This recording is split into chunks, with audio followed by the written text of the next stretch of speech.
Good morning, my wild and beautiful friends. After exploring a little bit in Greece and checking out the local cuisine, I'm so excited to start sharing with you some recipes that I've been working on since we got back. First up, fava beans. By far one of the favorite things that we all ate.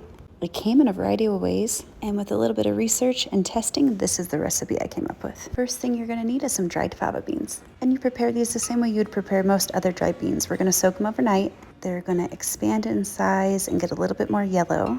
These are the next morning. I'm draining them. Then I'm gonna add them to a big pot.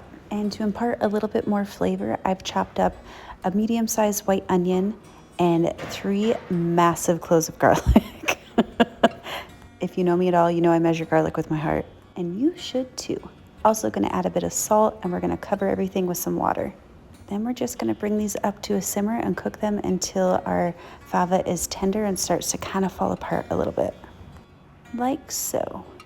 Once they're nice and cooked up, we're gonna drain everything, keeping those garlic and onions in the mix. And these favas were shelled, but there are still sometimes fragments, so if I see anything big like this, I'll pick it out. Before I add any more spices or ingredients, I'm just going to pulse our mixture down to break up those big pieces of onion and garlic and get it just a little bit more smooth.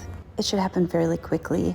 Then I'm gonna add in our olive oil. Use some good quality olive oil. Also gonna add in some garlic powder, some sea salt, a good amount of black pepper. I'll type in the description box below exactly how much I use, but definitely taste as you go. And start on the light side, let that flavor build up, see what works for you. The secret ingredient that took me a minute to figure out is thyme. You can use fresh, but I think that dried thyme works just as fine. Then blend that baby up until it's nice and smooth. You can serve your fava hot or cold. It can be as a side dish or as a dip. I tend to like using it as a dip. Kind of a fun substitute for hummus or baba ganoush.